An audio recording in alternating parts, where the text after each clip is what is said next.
सादर नमस्कार, सादर जय जिनेंद्र। क्षमा न्यूज चैनल कहीं भी कभी भी सही और सकारात्मक समाचारों के लिए देखना और सुनना न भूलें।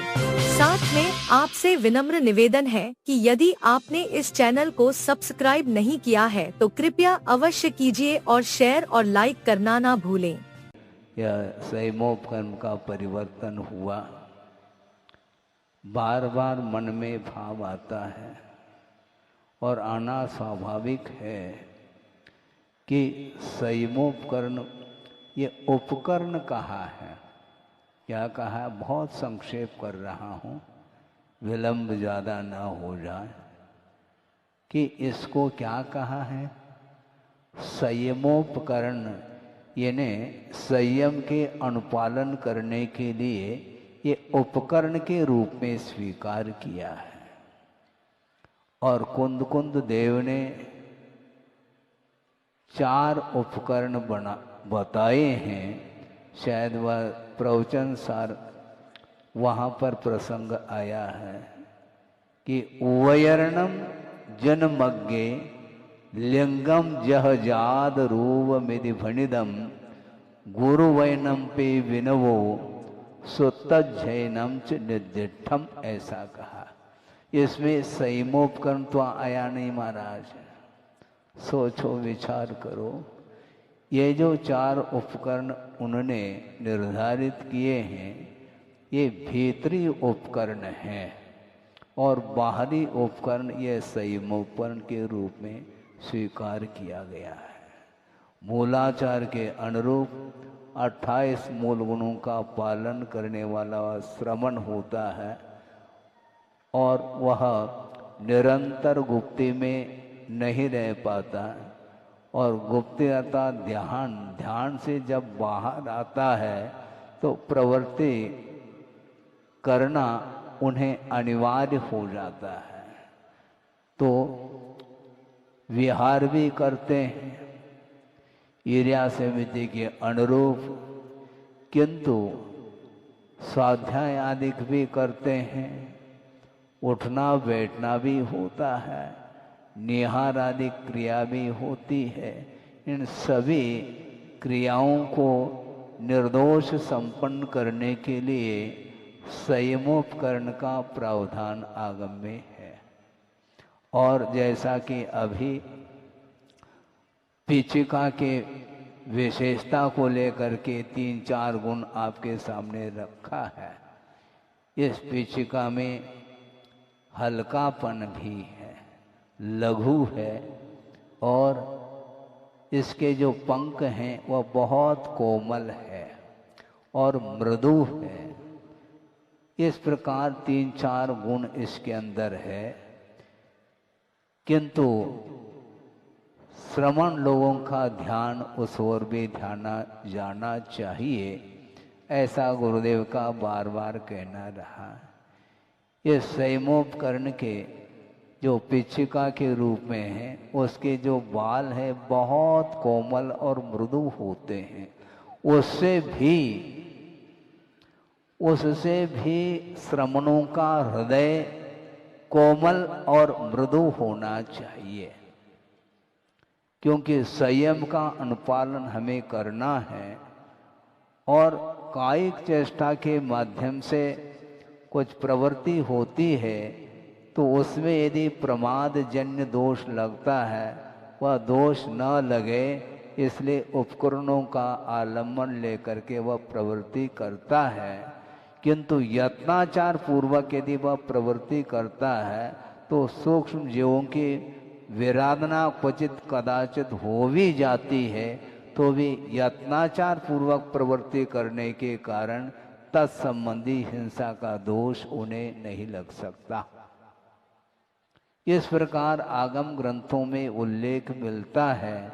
इसलिए ये यथाजात जो लिंग है, जिसको जनलिंग कहा है, यह भी अपने आप में करण नहीं, इसको भी उपकरण के रूप में ही स्वीकार किया है।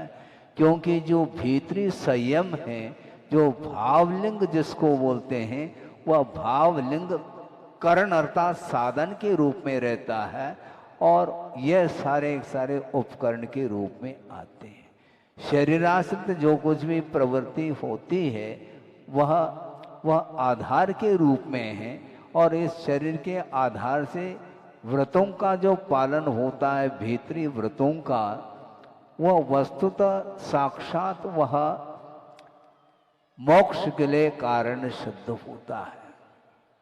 और उसमें भी प्रवृत्ति होती है और निवृत्ति भी होती है।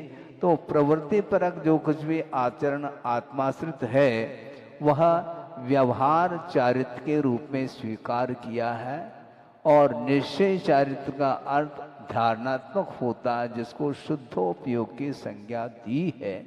उसके माध्यम से साक्षात केवल ज्ञान का लाभ होता है, और उस केवल ज्ञान को प्राप्त कराने में सहायक के रूप में, कारण के रूप में वह आत्माश्रित प्रवृत्त्यात्मक जो संयम होता है वह व्यवहार चारित्र के भीतर लिया है।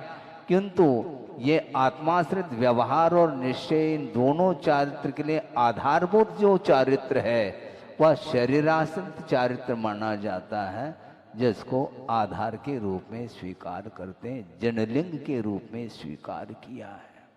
इसलिए जिनेंद्र भगवान ने इस लिंग को स्वीकारा था, और इसी लिंग के माध्यम से उन्हें केवल ज्ञान का लाभ हुआ, और उसके पश्चात निर्वाण का भी लाभ उन्हें हुआ है।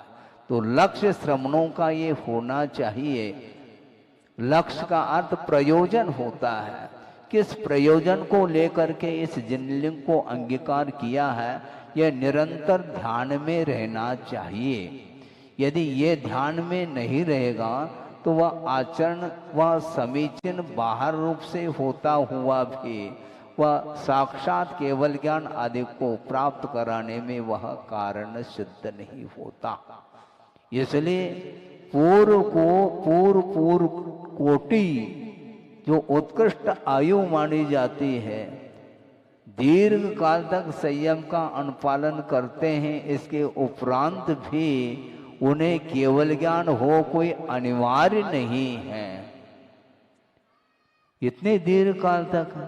और दूसरी बात यह है, दीर्घ श्रवण के साथ वो चलते हैं श्रवण, और घनघोर जंगल में जाकर के जहाँ पर वन्य पशुओं का विचरण होता है, और रात और दिन एकाकी होकर के निरीहता के साथ और निर्भीकता के साथ साधना करते हैं, उनकी साधना धन्य है।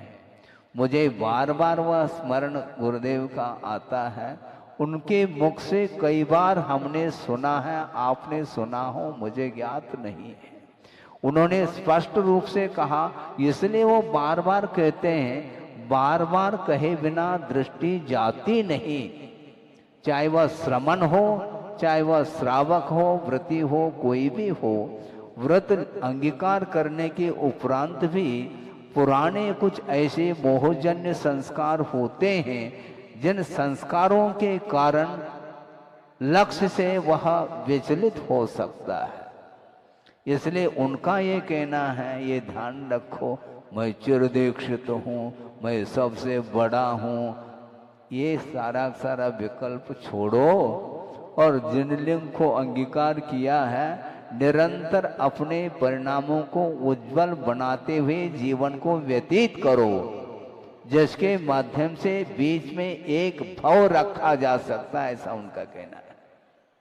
केवल बीच में एक भव का अर्थ यहाँ से संलेखना पूर्वक समाधि होने के उपरांत देव पर्याय को प्राप्त करता है वह श्रमण अथवा व्रती, वहां से च्युत होकर के पुनः मनुष्य भोग को प्राप्त करता है, तो निर्ग्रंथ अवस्था को जैनेश्वरी दीक्षा लेकर के वह मुक्त हो सकता है, चतुर्थ काल उसको प्राप्त हो जाता है। और चतुर्थ काल यदि मान लो यहाँ पर नहीं मिल रहा है तो वेदिक क्षेत्र में वहाँ से, कहाँ से, स्वर्ग से, जहाँ विद्यमान बीज तीर्थंकर हैं उनके चरणों में, उनके समोषण में जा करके उस दिव्य जो वीतरागता का जो दर्शन करके उनको साक्षी उनके सामने वह दीक्षित हो जाता है और अपने कर्मों को निर्मूल नष्ट कर देता है। यह शरीर तो अनंत बार मिला और इसकी अंत्येष्टि हुई है, किंतु आगमकारों का ये कहना और गुरुदेव का बार बार कहना है ये शरीर की अंत्येष्टि तो हुई है अनंत बार, किंतु मोह की अंत्येष्टि करने के लिए ही जिनलिंग को अंगीकार किया जाता है।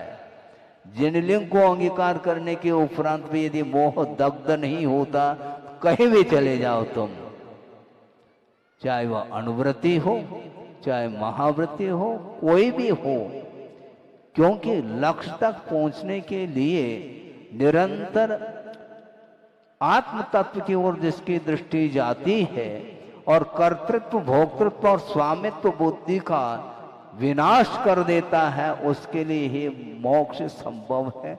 बाकी तो ओम शांति का अर्थ समझ लेते हैं।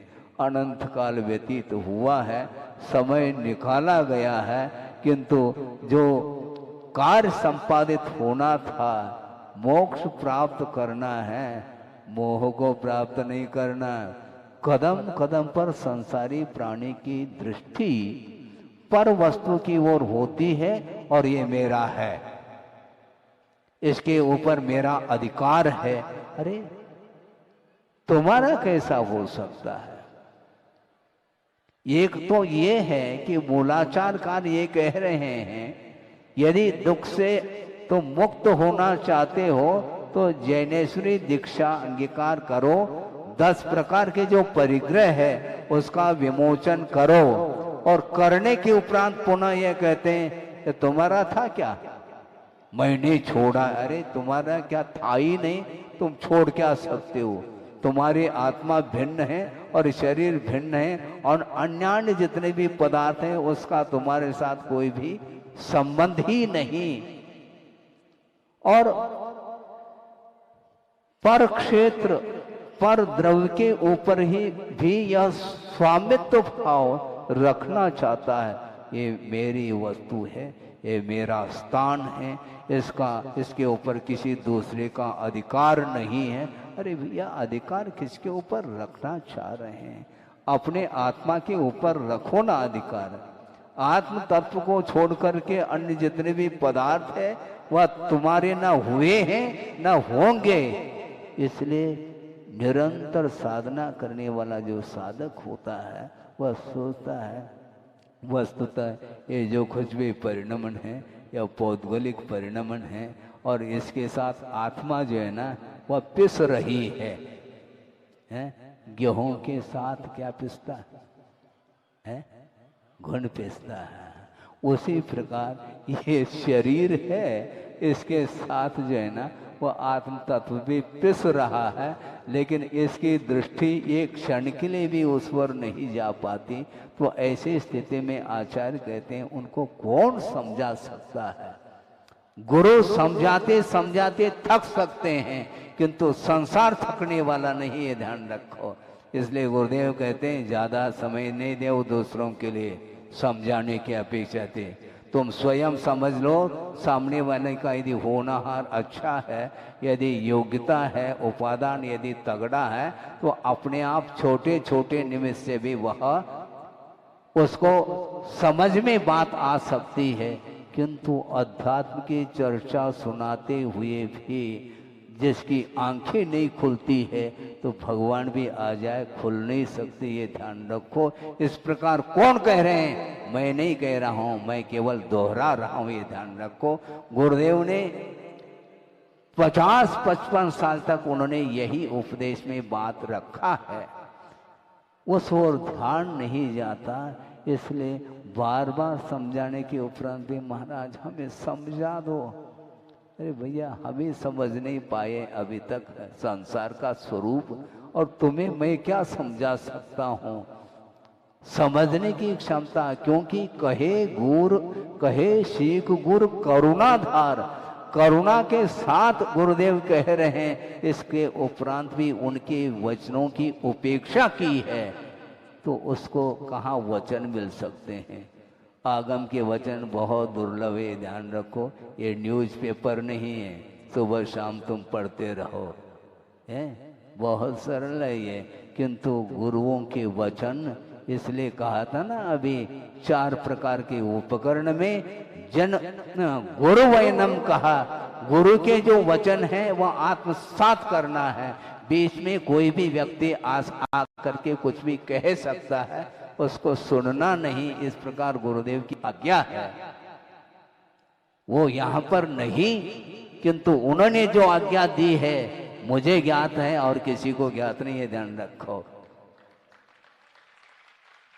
महाराज हमें भी कछु बताओ, तुम्हें बताने के लिए नहीं कहा उन्होंने, क्योंकि उनके वचन है। उन्होंने कहा कि गुरु के वचन को सुनाओ नहीं, प्रवचन सुनाओ, इतना ही पर्याप्त है।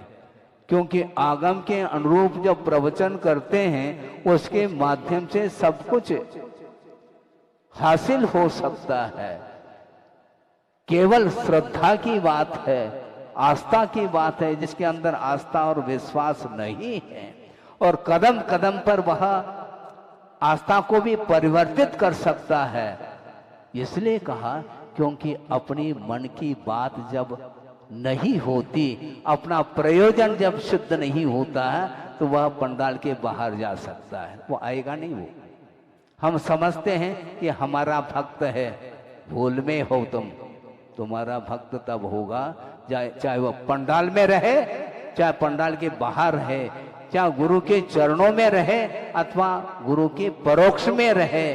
गुरु के वचनों को आत्मसात करता हुआ यदि आचरण का पालन करता है, चाहे वह अनुवृत्ति हो चाहे महावृत्ति हो, उसको ध्रुव लक्ष्य निश्चित रूप से मिलने वाला है, अर्थात मोक्ष का वह अधिकारी है। इसलिए ज्यादा समय नहीं, क्योंकि पूरा का पूरा समय संयमोपकरण के परिवर्तन में लग गया, कोई बाधा नहीं। काफी प्रयास किया निराकर सागर जी ने संक्षेप करते हुए, इसके उपरांत में समय तो लगता ही है, कोई बाधा नहीं। किंतु गुरुदेव हृदय में विराजमान हो, ये ध्यान रखना। वस्तुतः गुरुदेव का ये कहना है, किसी के प्रति भी द्वेष भाव नहीं रखना, क्योंकि उन्होंने ये कहा है हे अलग वस्तु है और द्वेष अलग वस्तु है।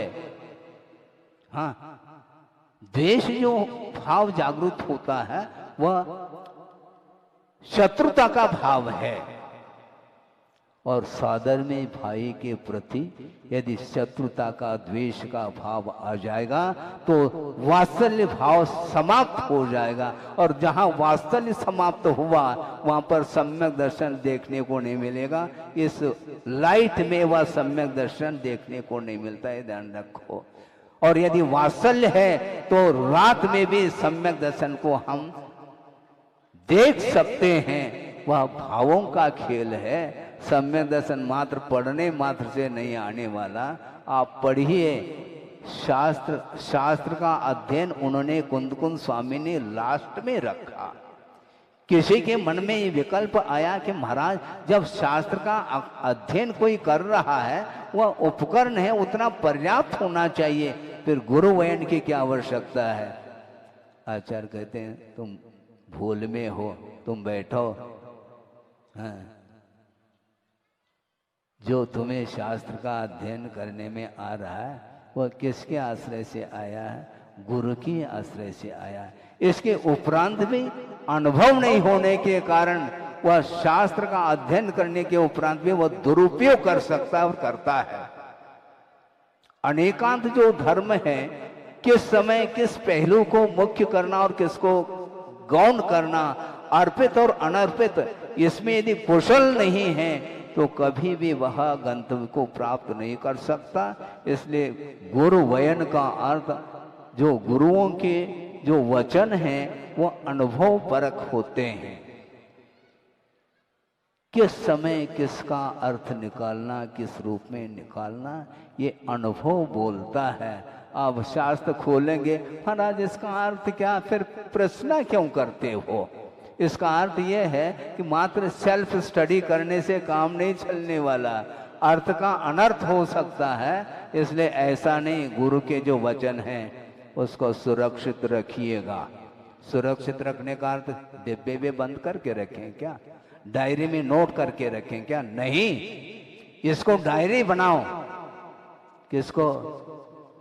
मस्तिष्क को, मन को डायरी बनाओ और स्मरण का विषय होना चाहिए। बल्कि गुरुदेव का कहना है कि मात्र स्मृति का विषय नहीं होना चाहिए, उसको हृदयंगम करने की आवश्यकता है। उसके बिना नहीं तो ग्रंथ को यहाँ का यहाँ रख लेंगे और जो करना है वो ही करते चले जाएंगे, तो कुछ नहीं होने वाला। क्या होगा महाराज? जो हो रहा है वही होगा। संसार के परिभ्रमण को रोकना चाहते हो तो इस हृदय को इतना कोमल बनाना चाहिए, किंतु ये मात्र शब्द हैं, वह असरकारी। इसका कब असर पड़ेगा? जब सर हो तो असर होगा।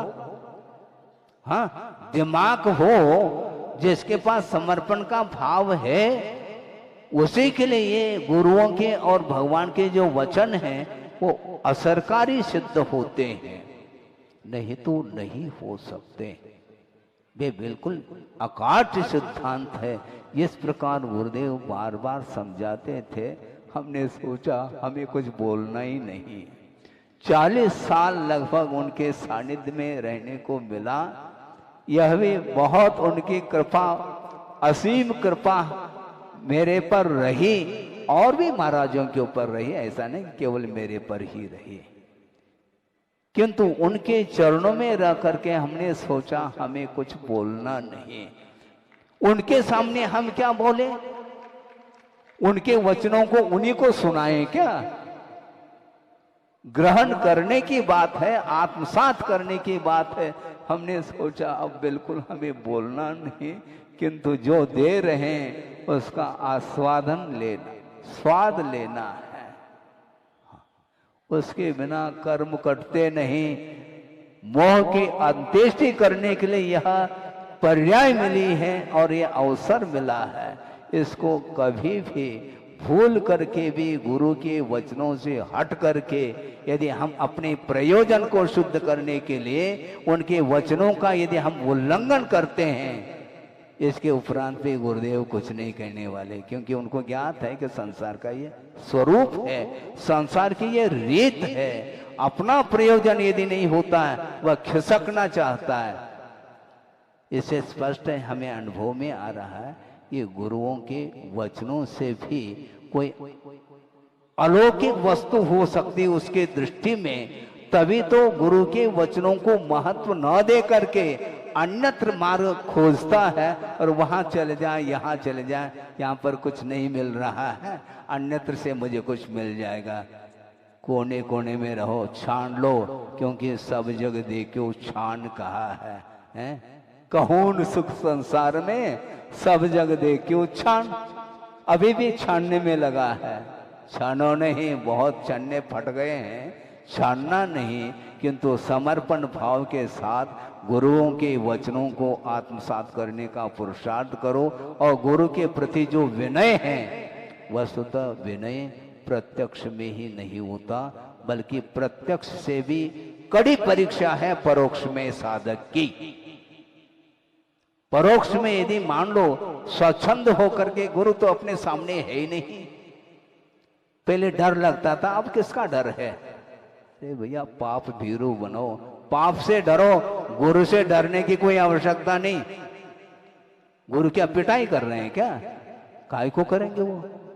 लेकिन कहने में तो ये आता है ना,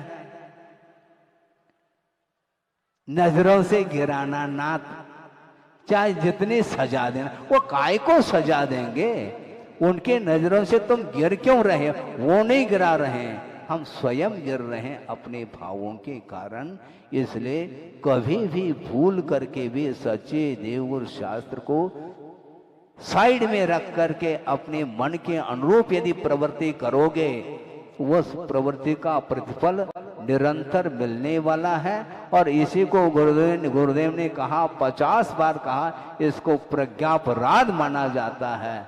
ज्ञान है, उसका सदुपयोग करिए आप, अपराध माना जाता है। गुरु को भूल जाता है, प्रभु को भूल जाता है। ये प्रभु और गुरु को भुलाने वाली वस्तु कौन सी है?